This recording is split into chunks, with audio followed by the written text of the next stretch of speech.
आज तर अंजलीच्या आनंदाचा ठिकाणा नव्हता. ती आज टीनाला बघणार होती. इतके दिवस फक्त तिने तिला मनाच्या डोळ्यांनी पाहिलं होतं. मनात एक वेगळीच हुरहुर सुरू होती. राहून राहून गुदगुल्या होत होत्या. कशी असेल टीना हा विचार करून ती स्वतःशीच हसत होती. आज पहिल्यांदा तिचा आवाज ऐकणार. प्रत्येक क्षण तिच्या मनात नवीन चैतन्य भरत होतं.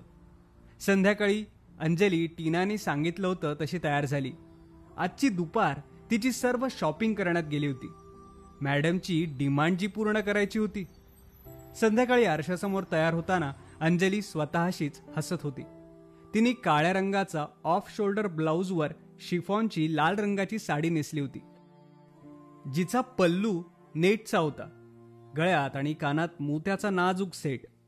केस वर रोल करून फ्रेंच कनॉट बांधले होते, ज्यामुळे तिची लचकदार मान अजूनच उठून दिसत होती. हातात फक्त ब्रेसलेट घातलेलं. अजून अंजली तयार होत होती. तिने परफ्यूम मारला आणि लाईट गेले. ती स्वतःशीच चिडून म्हणाली, आत्ताच जायचं होतं लाईटला. ती तयार होण्यात इतकी मग्न होती की बाहेरच्या वातावरणाकडे तिचं लक्षच नव्हतं. सुसाट वारं वाहत होतं. पावसाची शक्यता वाटत होती. वाऱ्यावर झाडं झुर्र झुर्र नाचत होती. अंजलीनी खिडक्या ओढून घेतल्या आणि मेणबत्ती लावली. घरभर तिने 20-25 मेणबत्त्या लावल्या. 11 वाजले होते. अजून कशी लाईट नाही आली? अंजली स्वतःशीच विचार करत होती. तितक्यात दारावरती थाप ऐकायला आली. अंजली घाबरली. इतक्या रात्रीचं कोण आलं असेल, तेही तिच्याकडे. तिने एक मेणबत्ती हातात घेतली आणि बघायला निघाली. दार उघडून बघते तर तिला धक्का बसला. बाहेर तिचा नवरा उभा होता. राहुल परत आला होता. राहुल, तुम्ही? अंजली तेवढंच बोलली आणि वाऱ्यांनी मेणबत्ती विझली. राहुल पावसात पूर्ण भिजला होता. त्याला अंजली आत घेते. त्याला बदलायला कपडे देते आणि त्याच्यासाठी कॉफी करायला किचनमध्ये जाते. राहुल तिच्या हालचाली बारीक टिपत होता. कपडे बदलून तो केस वाळवत किचनमध्ये जातो. अंजली कपमध्ये कॉफी ओतत असताना तो जाऊन तिला मागून आपल्या मिठीत भरतो. त्याच्या अशा अनपेक्षित स्पर्शाने अंजली दचकते आणि तिच्या हातातून दुधाचं भांडं पडतं. राहुल तिच्या केसांचा वास घेत म्हणतो, मी खूप मिस केलं तुला. अंजली शांत उभी असते. त्याचे हात तिच्या हातावर रिंगाळत होते आणि ओठ तिच्या मानेवर चुंबनांचा वर्षाव करत होते. तू मला मिस केलंस? अंजली शांत होती. राहुल तिला स्वतःकडे वळवतो. मी ऑस्ट्रेलियाचा सगळा बिझनेस उरकून टाकलाय.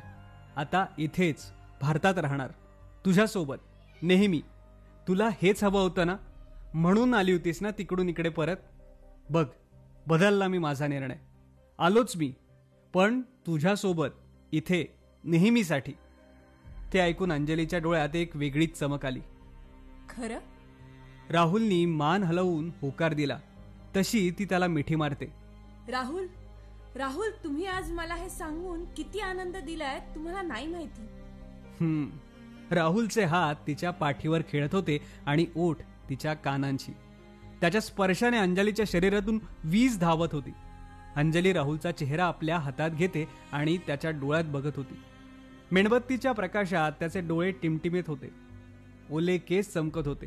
त्याच्या शरीराचा तो मंद ओला सुगंध तिला बेधुंद करत होता. त्याने फ्रेंच कनॉटमध्ये बांधलेले तिचे केस सोडले आणि त्याचा सुगंध आपल्या श्वासात भरून घेतला. तिच्या चेहऱ्यावरून एक बोट फिरवत तो तिच्या कोमल त्वचेचा स्पर्श आपल्यात सामावत होता. तिने डोळे मिटले आणि त्याचा स्पर्श ती अनुभवत होती. त्याचं बोट तिच्या कपाळावरून गालावर आलं. नाकावरून, ओठांवरून खाली मानेकडे वळलं. तिच्या ब्लाऊजच्या कडांवरून होत पाठीवर फिरू लागलं.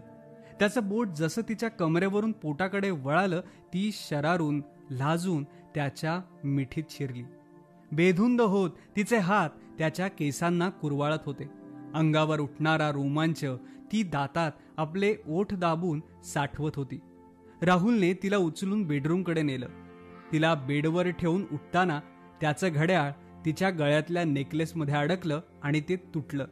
त्याने सारे मोती जिकडे तिकडे पसरले. पण पर्वा कोणाला होती? ते दोघे आता एकमेकात पूर्णपणे सामावून गेले होते. तितक्यात लाईट आली.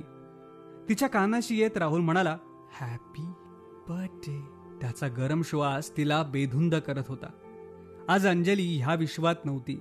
तिच्या स्वप्नातल्या प्रेमाला चेहरा मिळाला होता.